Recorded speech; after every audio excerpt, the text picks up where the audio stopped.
Number 1. A Nightcap by Shadow Magic. Since my sister encouraged me to share one of my more sinister experiences, I thought I would. As I mentioned before, I visited my dad in Washington State when I was about 17 years old. He was doing some work out there, and I was fresh out of school, so I went to stay for a month or so. I thought that we would be doing all kinds of touristy things like checking out Space Needle or taking a hike up Mount Rainier. I never got to do any of those things though. Apparently, all my dad wanted was some company in the hotel room when he was home. He worked all day, and a few hours after he got home, he would go to sleep. Understandably, after a while, I got bored. He started leaving me money in the morning before work, encouraging me to get out and see the city. Now, I'm a pretty shy person, so I definitely wasn't keen on getting out in a new city on my own. I was too scared to take the bus or anything for fear of getting lost. There were no smartphones, so it's not like I could have just used my GPS to figure it out myself.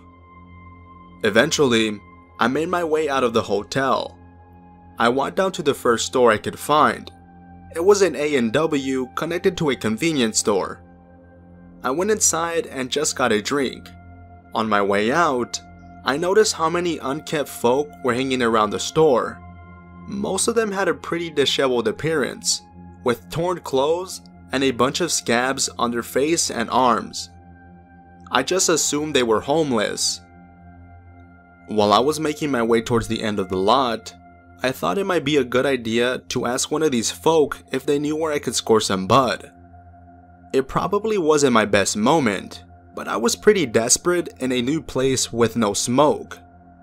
The guy I talked to had a crooked grin, with a mouthful of cracked/missing teeth. He looked much cleaner than the rest, and seemed pretty eager to help me. We talked for a bit, and his eagerness started to make me nervous. Initially, I had just wanted something small, but asking for anything made him think that I had money. This got him excited. It didn't take me long to figure out that he wanted a win-win situation where he could score me some weed and I would buy him some crack. No thanks. Even though I refused with a little tact, these people can be pretty unpredictable. His demeanor did a complete U-turn. The eagerness and excitement were gone, replaced with nothing but anger and probably hate. The way he looked at me was like he wanted me dead right there. I guess I let him on a bit about the drugs. Unintentionally, of course, but still. I just kind of backed away from him until I was far enough to turn around and walk a bit faster back than I did on my way there. It was a complete waste of my time. I wasn't able to score, and sort of got harassed by a local bum. I didn't want to give up though, and decided after my dad got home and went to bed, I would go out and see if I could get some beer. My dad is never one to stay up late. He works really early in the morning, and most of the time, he is in bed before 8 p.m. This night wasn't any different. By 8:30, he was completely out. I grabbed his laptop and looked for the closest grocery store. I really didn't want to go back to that A&W, and saw that there was a Safeway maybe 6 blocks away from the hotel. Great. I grabbed my phone and a $20 bill so I had some cash for beer. I was planning to play the "Hey mister" in front of the store until someone took the bait and bought me the beer. It wasn't a long walk, but it was dark. Washington was more, hilly than I'm used to coming from the beach, so you really couldn't see too far ahead unless you were walking downhill. While I walked, I thought it was strange that not too many people were out. I'm not sure what day of the week it was since I was more or less bumming it. Still, it was almost like a ghost town. I got to the Safeway and walked up into the lot. It was situated next to a pretty big hill with a steep incline.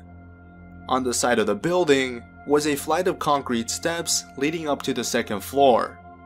Directly across from the stairs and up the hill were some sparse woods that had a path straight through. You can tell that people use it often as a shortcut to the store. The parking lot was dimly lit. It had plenty of lights, but the bulbs were more or less yellow, so it cast an eerie glow onto the asphalt. Since it wasn't too late, I really thought nothing of it, and began to look for someone close by about to go inside. It didn't take too long before I spotted a guy outside hanging over near the stairs on the side of the building. Before I could even decide whether or not I wanted to ask him, he waved me over. I thought I might as well. I haven't really seen too many people out, and I really didn't want to go home empty-handed again. So, I walk over to this guy and see that he's the same type of character I had met earlier. My dad did warn me that certain parts of Washington are prone to tons of hardcore drug users, like crack and heroin, but I didn't think he knew what he was talking about. This guy smelled pretty bad. He had about 6 square yellow teeth that I could see, and was wearing clothes 3 sizes too big for him. His eyes were strange. One was bigger than the other, like it was popping out of his skull a bit.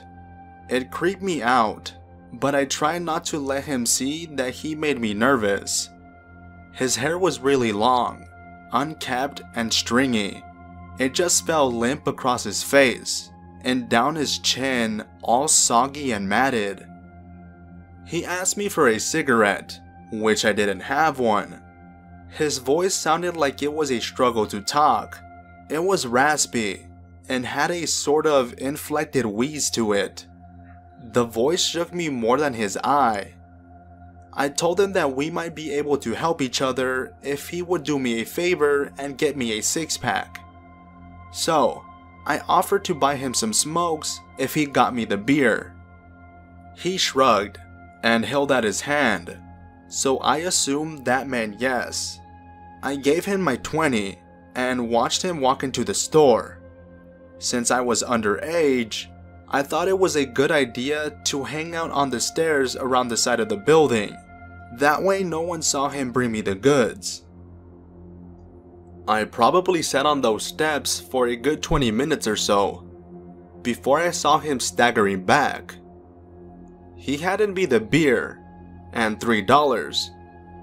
I was pissed. Not that I knew how much it costs, but I knew it wasn't $17 for a pack of smokes and a 6-pack. I told him I didn't think it cost that much, and he just stared at me with that big eye, a nasty grimace on his face. I just sort of rolled my eyes and grabbed my beer, trying to walk away. I got maybe a few feet before I heard this really weird noise. It sounded like a grunt, but repetitive, like someone was coughing almost, but not trying to be heard. It had a bit of a short, raspy wheeze, with really quick breaths. I would almost call it hyperventilating. At first, I thought maybe something was wrong with the guy, so I turned around and just saw him smiling. He wasn't hurt. He wasn't in trouble. He was laughing. It wasn't like any laugh I have ever heard in my life, and it sent chills down my spine. He was cackling like a rasping, wheezing donkey. and it creeped me the fuck out. Now I had this bright idea. My hotel was only a few blocks away, and those woods had a pretty quick shortcut. I didn't want to walk back alone on the streets where this guy could see me, or where I could get caught with the beer. I just wanted to get home and drink. I thought about that path through the woods, and how I could easily reach it from the steps if I could walk past that nutcase around the side. He was still sitting a foot or two away from the stairs when I started to climb. He didn't turn the corner, or even look at me, so I calmed down a bit. When I got to the top, I could see it was a good hop across the gap between the hill and the stairs. I just thought to myself, oh, this bum could never make that jump the way I saw him stumbling earlier. So I thought I was good to go. I jumped over to the path and started making my way into the woods. Now when I said the woods were sparse, it was from what I could see on the outside. Once I was about 5 minutes or so down the path, the brush became much thicker and a little harder to navigate. The foliage had grown over the path in some places, so you couldn't see it unless you knew it was there.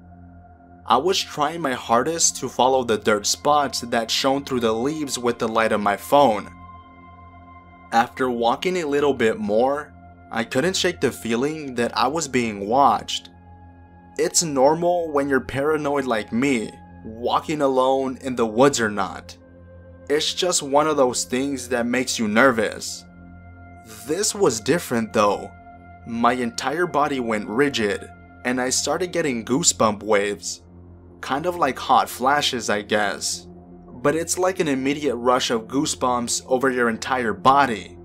It goes as quick as it comes, but it keeps happening. Then I heard it. Swish, swish, swish.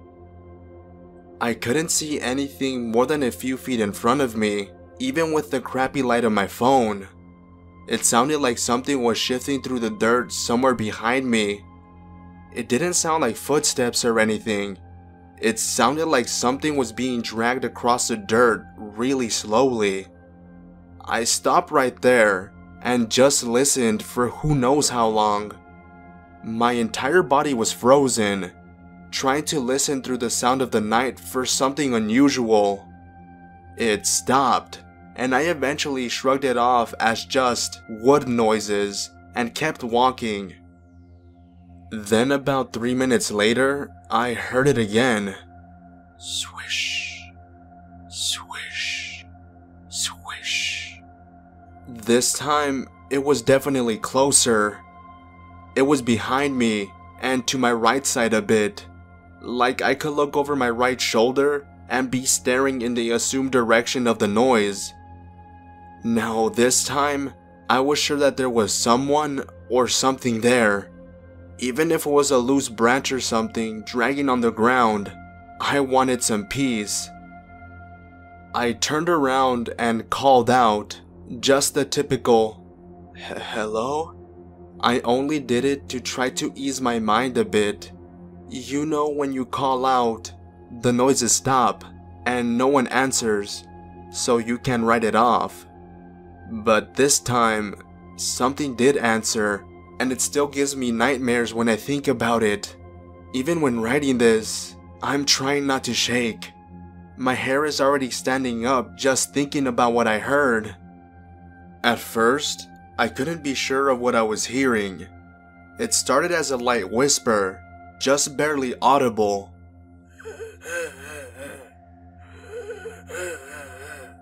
Then as it got louder, I was certain about what it was.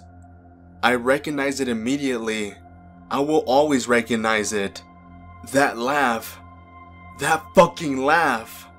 That grunting, rasping, wheezing cackle. Even though I couldn't see him, I knew who he was, and I didn't want to find out why he was there. That was enough to send me into full panic mode. In a tenth of a second, my flight or flight mode response kicked in. I dropped my beer right there and booked it. I must have been closer to the other side of the path than I thought, because in a few minutes or so, I tore through the opening and down a second flight of stairs towards the street. I didn't look up or behind me. I didn't stop. I ran until I got back to my hotel and locked myself in the bathroom with the lights on. I didn't even want to be in a room with windows. I fell asleep in there and my dad woke me up. I told him I just wanted to go home. He put me on a plane a few days later, and I couldn't have been happier to be going home. I don't know if both of those men knew each other and planned that out, or if it was just another bad place, bad time scenario. Either way, creepy bum in the woods. I don't know what more you wanted, and I'm glad I never found out. Number 2. Creepy Teens in the Woods by Dark Raven. When I was in grade school, my family lived in a house that sat directly from the school that I attended. However, there was about a half a mile of wooded area between them. I was allowed to walk to and from school because it was so straightforward. My mother informed me that she and her siblings walked through the woods to school when they were younger, so it felt like a natural and safe thing for her. I loved the excitement of being able to walk to school all on my own, and felt pretty at home in the woods, as I was raised around them. The walk was pretty direct, with very little issues, aside from a small but wide creek that I had to cross. The creek itself was no problem. It was the fact that on each side, there was a steep bank that had to be scaled. It wasn't too terrible unless it had been raining. It had rained the day before, so my steps, which were normally loud, were fairly silent. This might have saved my life. It at least saved me from something terrible. When I reached the creek, I was in my own little world. I was thinking about the science project we had to do at school, and whether or not I was fully prepared for my part in it. I was doing the supernova section, and wasn't feeling very ready to make a speech in front of everyone explaining it. Anyway, I reached the creek, and dropped down the first bank with a slightly wet thud. I crossed over the water, and began looking for something to grab a hold of to pull myself up. There were usually roots sticking out to use. Before I could climb up to the other side, I heard a noise, like people talking. I stopped and waited to see if I heard it again. I did. I heard a couple of boys talking, getting close to me. I smashed myself up against the bank and listened for a minute. I don't know why, but something told me to stay away, that something was wrong. The boys came so close, all the way to the edge of the creek bank, but they didn't jump. If they had, they would have seen me in a flash. As luck would have it, there was an overhang that I was able to hide under. I listened as the boys talked. Yeah, she comes through here all the time. Should be coming around in just a minute. My heart sank. I was the only person that walked this trail to and from school, and they were in my direct path. That isn't to say that no one else was ever in these woods, but in all the time I have used this trail, I had never seen another person.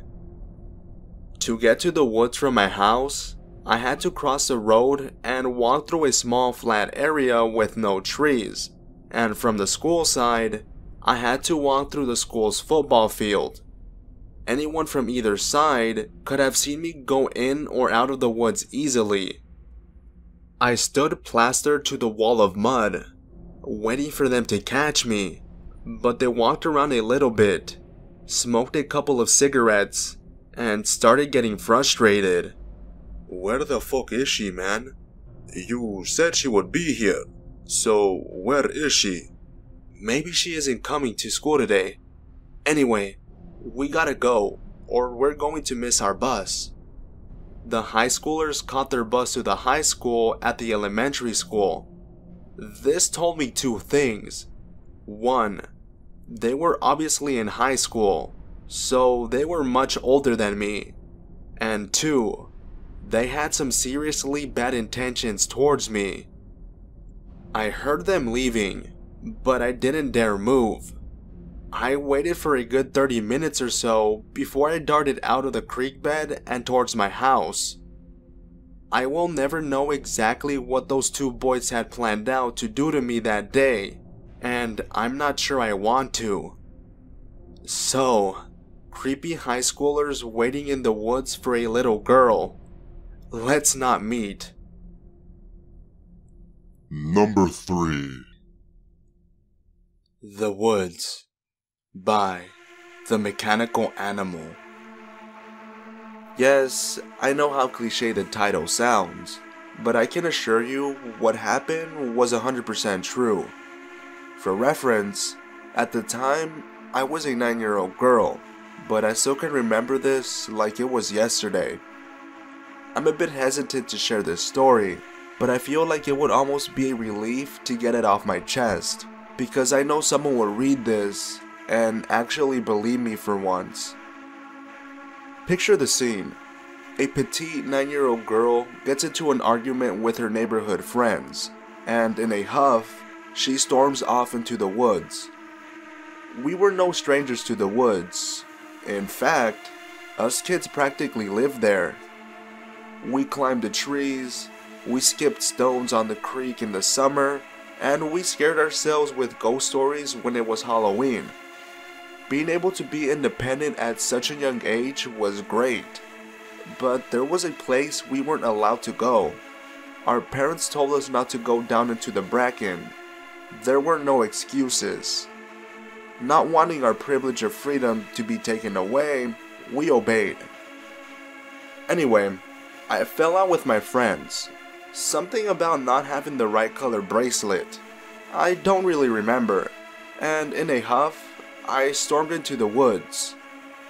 We were told that morning that at 6 p.m. we weren't allowed back into the woods. It was roughly 7:30 when I ran in by myself. The plan was to go in, find a log, and calm myself down. Unfortunately, the group of kids followed me in, threatening to hit me because I broke the curfew, and now they were going to get in trouble too. I saw several of the kids start to gather sticks and pebbles. That's what they were going to use to hit me. In a state of pure terror, I ran further into the woods, past the creek, and for some stupid reason, straight into the bracken. I heard the kids shouting at me, telling me to come out, but I kept on crawling until I found a separate mud trail. I followed the trail, and the kids' voices sounded further and further away, until I couldn't hear them at all. It was quiet. I could hear my heartbeat in my head, and some heavy breathing, but that wasn't my breathing. I scanned the trees around me, and I spotted a man. He was crouched in the ferns, and he was chewing on his foot. He was about 6'5" and was stick thin. He was staring straight into my eyes. He slowly crawled over to me until we were a meter apart from each other. I was too scared to run. He was wearing nothing but solid underwear and stank of stale beer. His head was shaved, and he had about 3 teeth. He dragged me to the floor and took a fistful of dead leaves, which he then shoved down my throat to stifle my screams. I knew about stranger danger, and I knew about rape. I was terrified. He lay on top of me. His feces was leaking onto my shirt.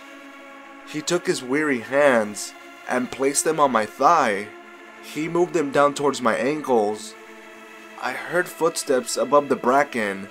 It was my parents and my neighbors. I couldn't scream. The leaves were crammed down my throat. All I could do was hope they could find me.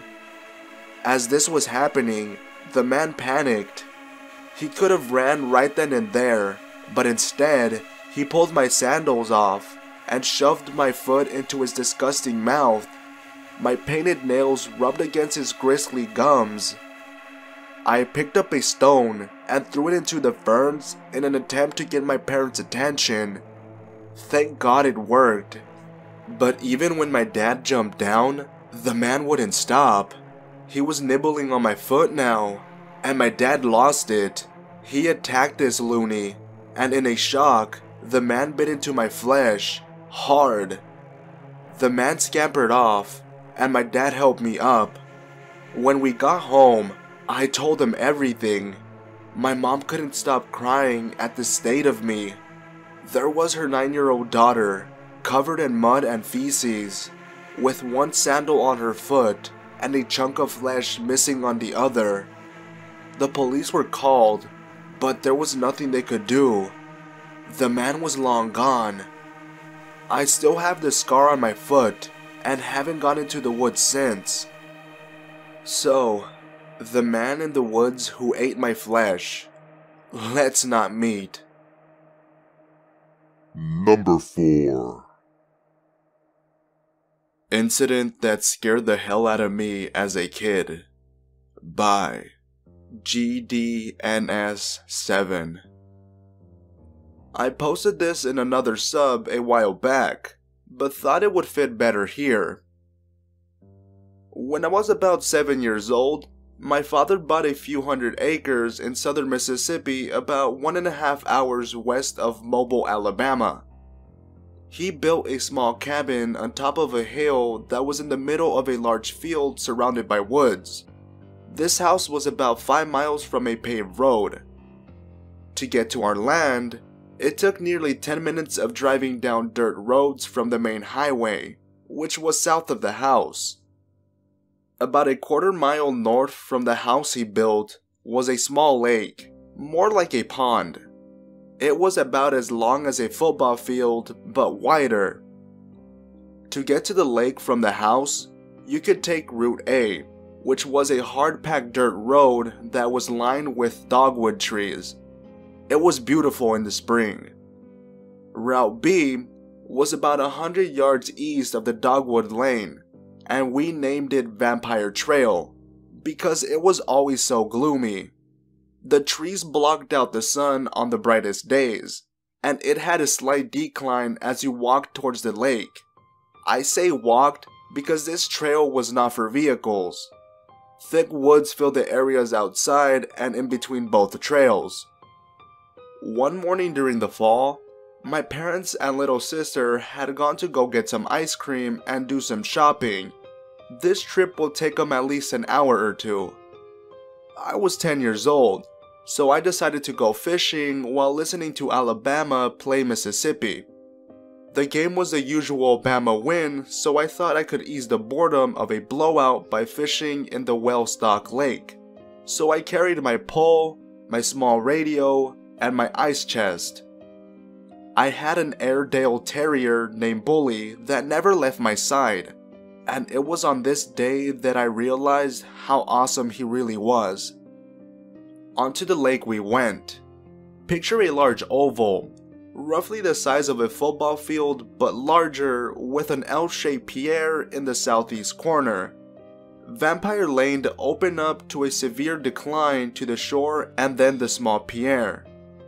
Across the lake to the west side, there was a narrow tree line that separated the shore from the dogwood lane. The north side of the lake was the dam, and the south ended in thick and swampy woods. Fortunately for me, I realized later. About 5 minutes after I threw out my line, and 2 Bama touchdowns later, I got that feeling. It's a feeling I have come to recognize well, and it may have saved my life this day. The feeling of being watched by something dangerous. Bully must have felt it too, because a few minutes later, I could hear him growling low and staring across the lake to the west, to the tree line that separated the dogwood lane from the lake. I turned my head in that direction, and almost immediately, my eyes lit on what I thought to be a half silhouette of a large man behind a tree.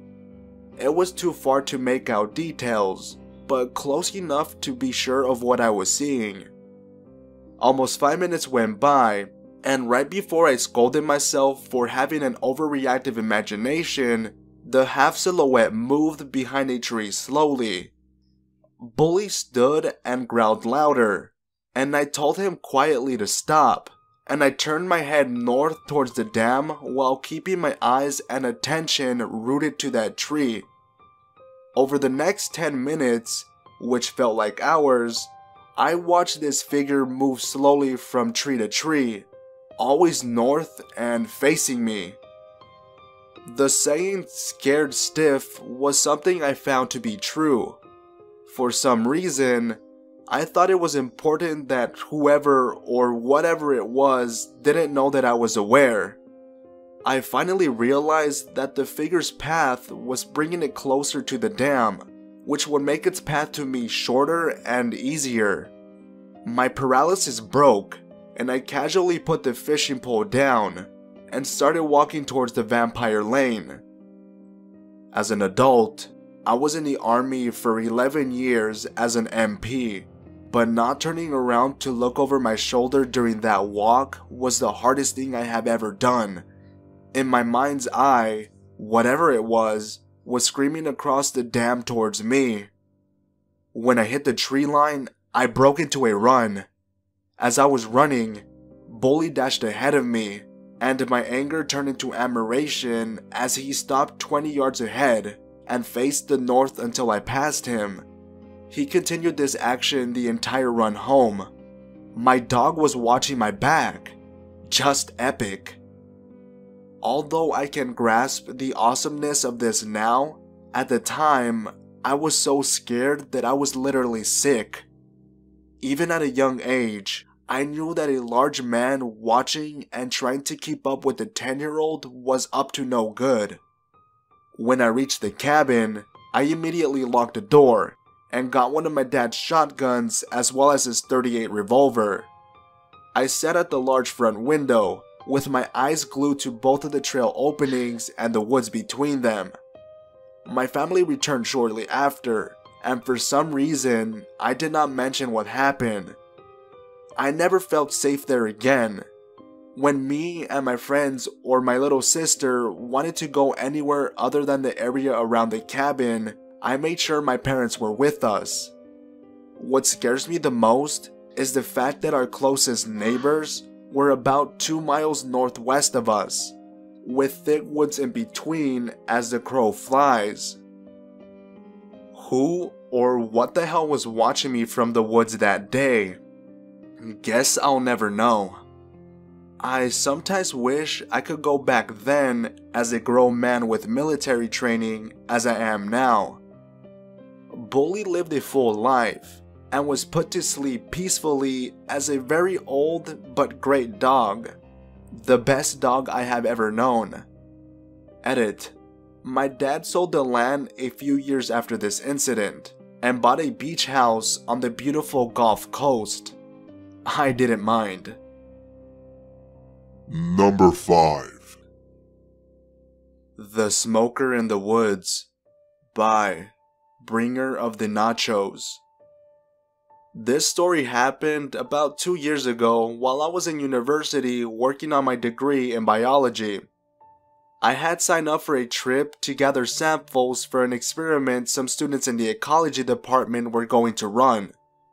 It required to gather samples from several sites, so they recruited the biology, ecology, and forestry majors to help them collect the sampling in a shorter period. The area my group was going to take samples from was a few hours from a uni in the Pacific Northwest. There are 9 of us in my group, 8 students, and a supervising professor. We got to the campsite in the late evening and set up our tents. One of the students had brought a big container of split pea soup from home and was sharing it with the others on the trip. I didn't really care for split pea soup, so I declined the offer. Everyone had some, except me, one other student, and the professor. Come the next morning, the 5 students who had eaten the soup weren't in the best shape. They were in grips with some gnarly food poisoning and were in no shape to hike the 8 or 9 hours to collect the samples we needed. The professor who was supervising us had originally set up some rules, such as people travel in groups of at least 2, and we had to return to the camp by nightfall. Now those rules were tossed out to make sure we kept to our timetable and collected all of the required samples. We were just told to do your best to complete the assignment as long as you could do it safely. That morning, I set out for a long day of hiking. After a mile or so up the stream I was supposed to follow, I needed to travel 4 miles up the stream, stopping every quarter mile to collect the samples of water and soil. This meant I had to hustle to get back before dark. Halfway through the day, I realized that wasn't going to happen. About 2 miles into my hike, I stopped for lunch, sitting on a log overlooking the stream. The scene was really peaceful until I smelled the cigarettes. It wasn't the smell of a cigarette being smoked, more the musty smell of a heavy smoker's car where the cigarettes had been left to ferment for weeks on end. I looked around but couldn't see anyone. I just assumed that the wind had blown the scent from some hunter or hiker over to me, but minutes later, the smell hadn't faded. The vegetation in the area wasn't thick, but there were a lot of places for someone to duck behind a tree or bush. I was unnerved that someone was apparently staying too close for me to smell them this long without so much as a word. I quickly packed up the trash from my lunch and continued up the stream. The musty cigarette smell went away for the next few hours. It wasn't until my last sample location late into dusk that I smelled it again. The woods were getting really dim by this point. Looking back on it, it was a really stupid idea to stay out this late, as just hiking back to the camp in the dark would be pretty dangerous even without a cigarette smoking stalker. Having just put my collection tubes in my bag, I shined my flashlight around the darkening woods looking for whoever was giving off that smell. I didn't see anything that caught my attention. It would actually be correct for me to say I saw too many things in the dim light that might have been a head sticking out from behind a tree or someone crouched low in the foliage. I didn't like the idea of being in the dark woods with a stranger who for a second time was lurking near me without revealing themselves, so I began to double time it back down the stream. I made much better time on my way back even though it was dark, because I didn't have to stop to take any samples. Even so, I didn't get back to the camp till a little before 10. I was the last one to get back, and everyone but the professor were already asleep. I didn't mention the cigarette smell to the professor because he seemed tired as it was, and he headed back to his bed in the RV as soon as I got back. I headed to my tent soon after. At some point in the night, I woke up needing to pee.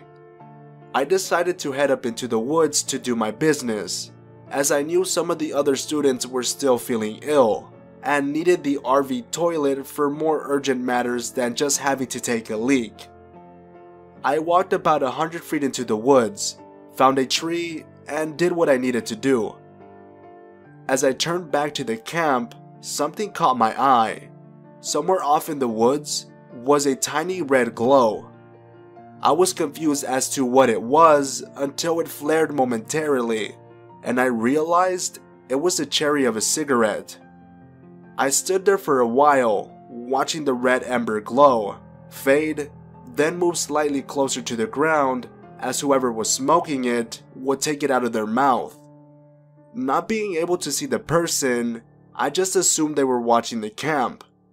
I didn't know if they had seen me make my way into the woods or not, as the fire had been doused, and the moon was only half full, so there wasn't very much light.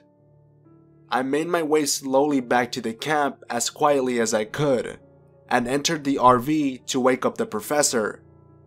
I told him about the person smoking in the woods, and about the smell of cigarettes earlier that day. However, when we got outside the RV, the ember of the cigarette was gone. My professor woke up the other students who hadn't come down with food poisoning, and we took turns watching over the camp.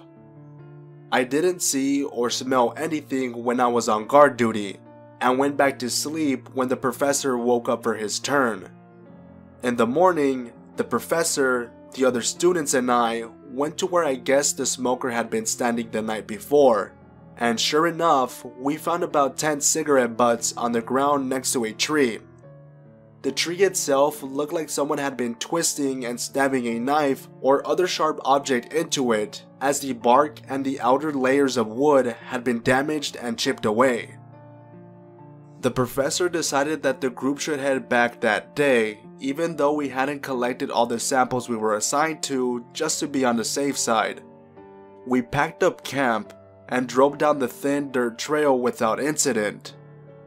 The second we got onto the paved highway though, a wide panel van pulled out of the clearing just off the shoulder and began following us.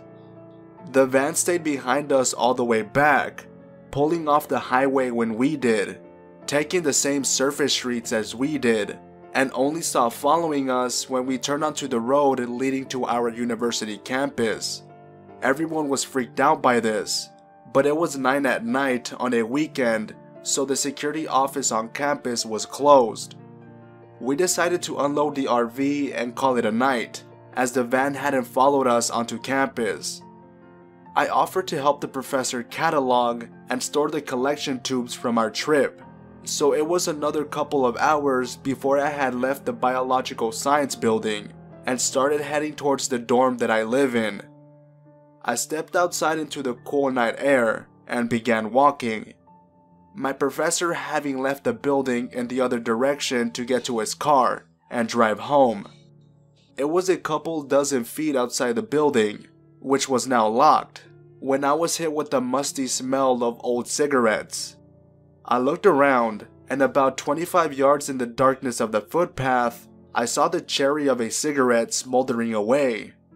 I was pretty scared at this point, but hoped it was only a student or some faculty staying late having a smoke. I couldn't completely convince myself of this, as the musty cigarette smell was the same as what I smelled in the woods the previous night. I started down the footpath, and soon passed whoever was smoking.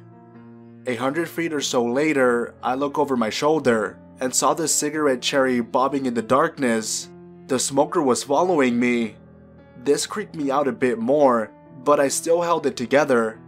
That is until I rounded a small stand of trees and saw a white panel van parked alone in the parking lot. I took off in a sprint towards my dorm building. I looked over my shoulders a few steps into my run. I saw the cherry of the cigarette fall onto the ground and a dark shape beginning to move after me. I didn't look back again, but I could hear someone running in the grass off the footpath. I got to the entrance of my dorm building and frantically waved my key card in front of the card reader that controlled the door lock. As soon as I heard the soft beep, I opened the door, jumped through the doorway, and shut the door quickly. I stopped and peered through the glass door. I saw the dark shape stop just short of the lit pathway. I just watched for a minute or two, then I saw the spark of a lighter. The light is just barely bright enough to illuminate a shaggy beard and brim of a baseball cap before it disappears and was replaced by the red glow of a cigarette. I turned and headed up the stairs towards my dorm room. By the time I get to my window overlooking the same yard I had just run through, there is no trace of a dark figure or a cigarette cherry. After that, I didn't see the white panel van again, or smell the musty cigarette smell, and I hope I never do.